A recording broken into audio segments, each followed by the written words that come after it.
I am reading from What is Art Therapy, the Art Therapy sourcebook, about why art therapy helps as an artist, and I have a background in therapy. So this is a video I'm recording for Friday because tomorrow's at sunset is the Sabbath and I have to do it in advance in order to prepare. It's also my Jewish birthday tomorrow, so I'm going to be praying a lot, God willing, meditating. I'm not really maybe going to be, I don't know. I want to make sure that I don't feel like I have to do this. I'm going to be kind of playing it by ear a little, so I'm doing it now. Okay, so art can be used to achieve a degree of understanding by the one who makes it. Art therapy and its potential to help people grow, rehabilitate, and heal comes from the actual making. So the difference is that art expressions and understanding them is a part of art therapy. The process of making art is as equally important. It's a modality with special qualities for reparation, transformation, and self-exploration. Visual thinking in art is our ability and tendency to organize feelings, thoughts, and perceptions about the world around us in images. It pervades all that we do, from planning our day to dreaming at night. We often use visual reference in our perceptions of people, things we experience everyday lives. Most of us are familiar. A picture's worth 1,000 words, or she was green with envy, I have the blues, he looks at the world through rose-colored glasses, and designate and characterizing the world with visual descriptions, thinking in images, representing thoughts and feelings. And Freud, considered the father of modern psychology, observed feelings, dreams, and thoughts are experienced predominantly in visual form. A lot of his patients, he concluded, could alleviate frustration by describing dreams in drawings. Art is closer to the unconscious. It predates capacity for verbal expression. So it's our earliest experiences. Many of us couldn't even speak when we were reverting or regressing or returning. And even as adults, we may not be able to, while we may remember an event, place, or senses like sound and smell, we also probably have an image of it.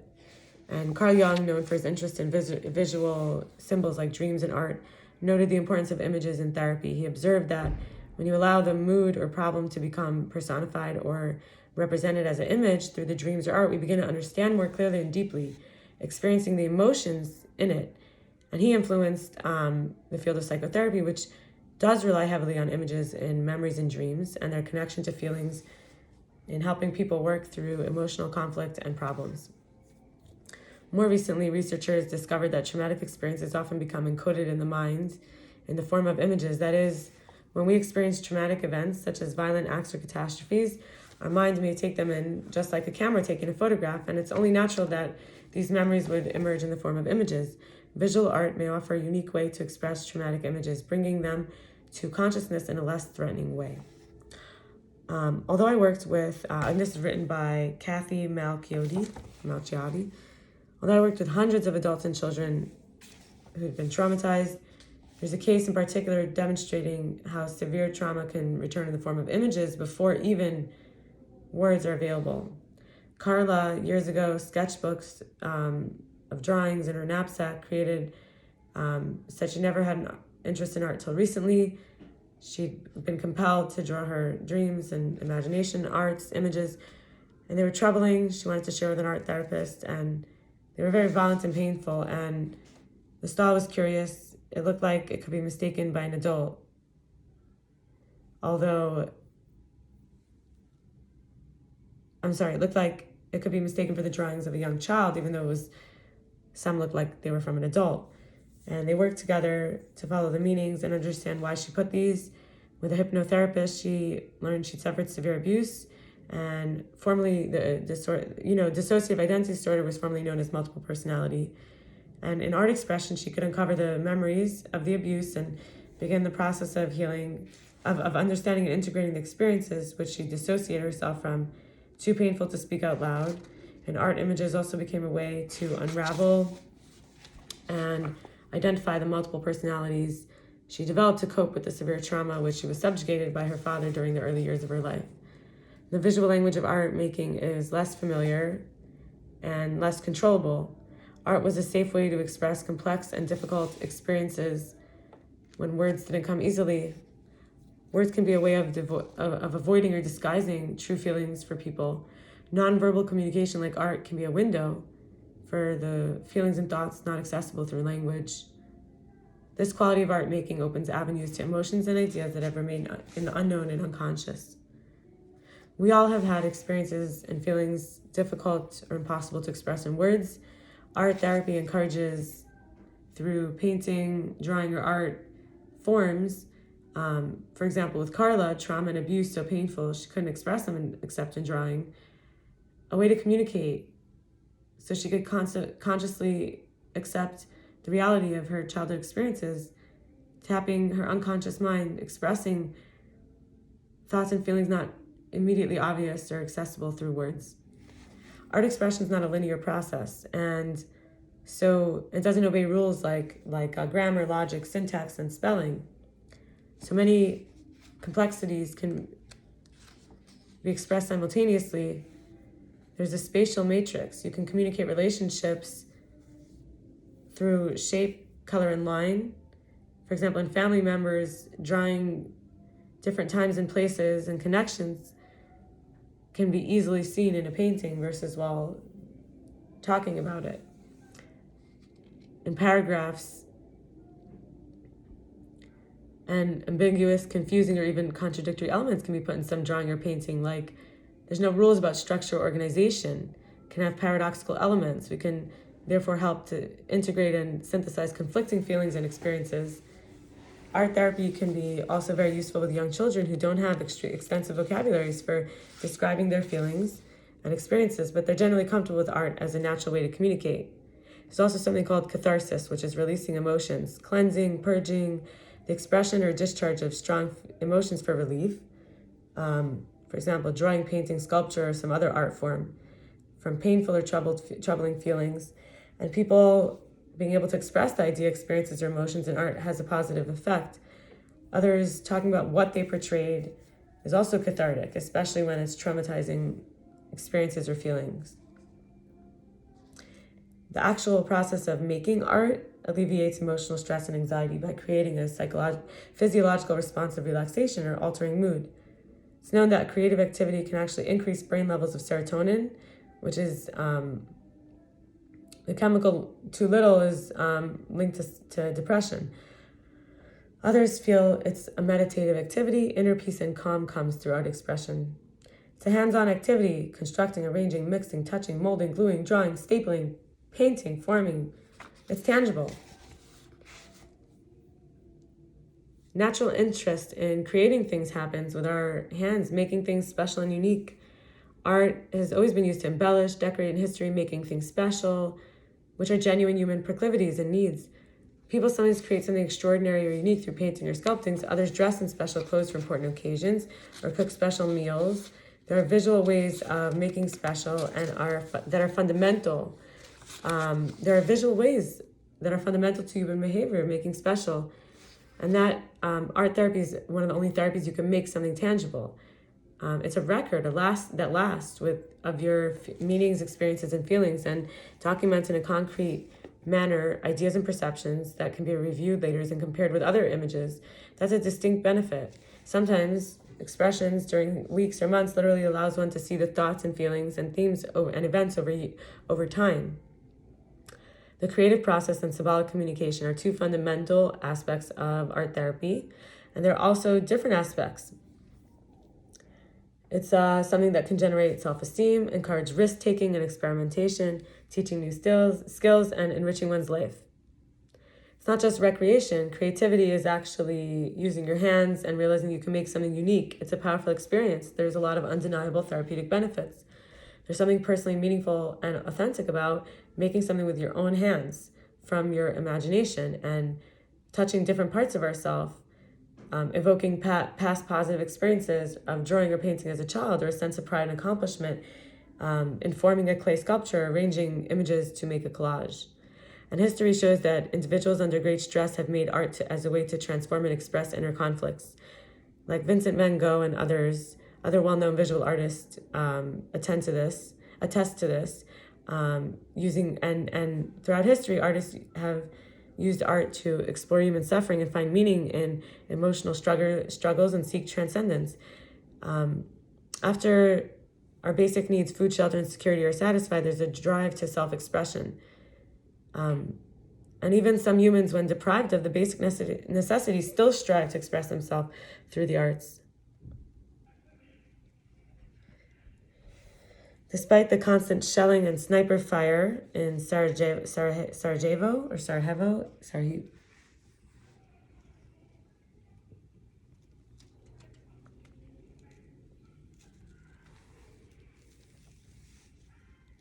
in the early 90s, people continued to express themselves through art. With concerts, orchestras, and choirs, they turned to destroyed theater and exhibition space for art created out of materials from the city's destruction. We have a powerful, compelling human need for art. It can express fear, anxiety, and stressful emotions, but it also touches the soul or spirit, fulfilling us. And like family, work, and other parts do, these can help us contact parts of ourselves that other activities and interactions can't.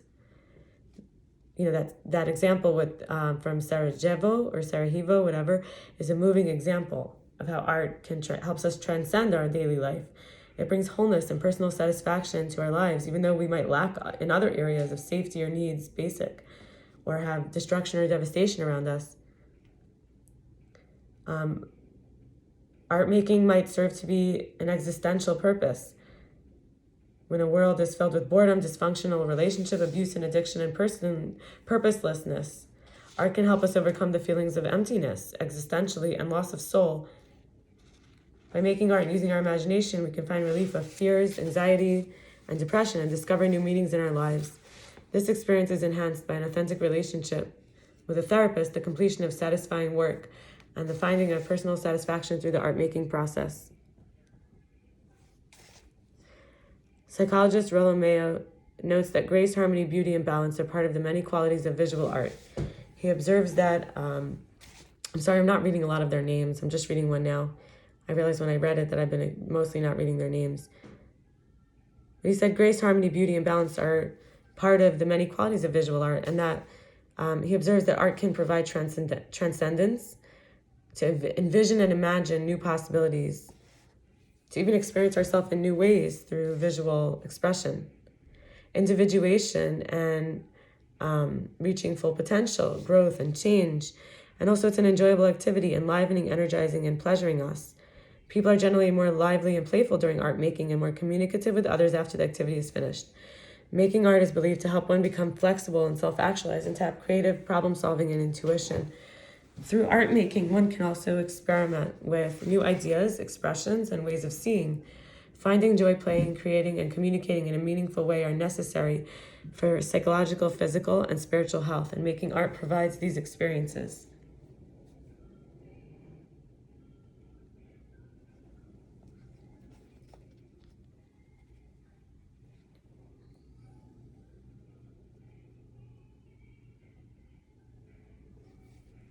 A common misconception about art therapy is that you need to have artistic talent to benefit from it.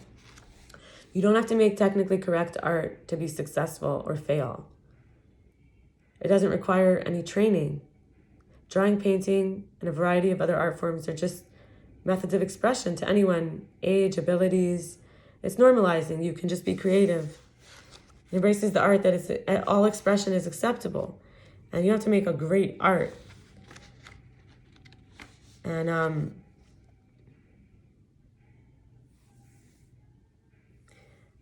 to define the term art is nearly impossible. Scholars, artists, and art historians have pondered the question, what is art, for hundreds of years without any consensus.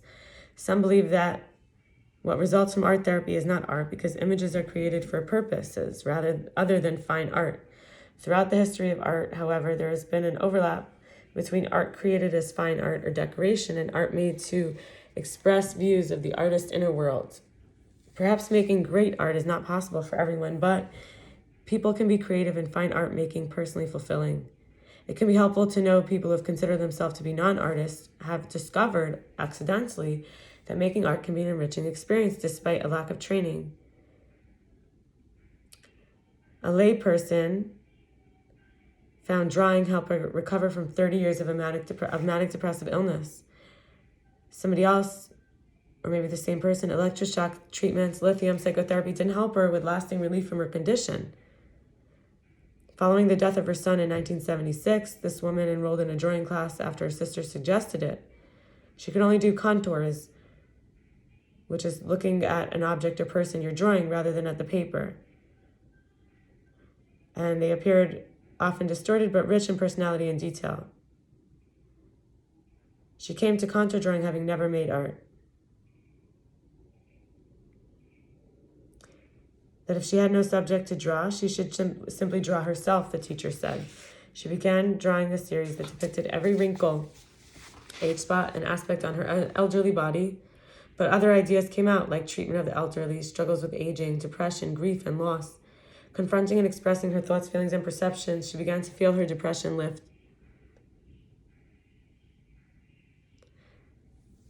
Contour drawing changed her life, alleviated her condition, and then, in addition to the process, it was discovering the meaning in each of her drawings that led to the healing.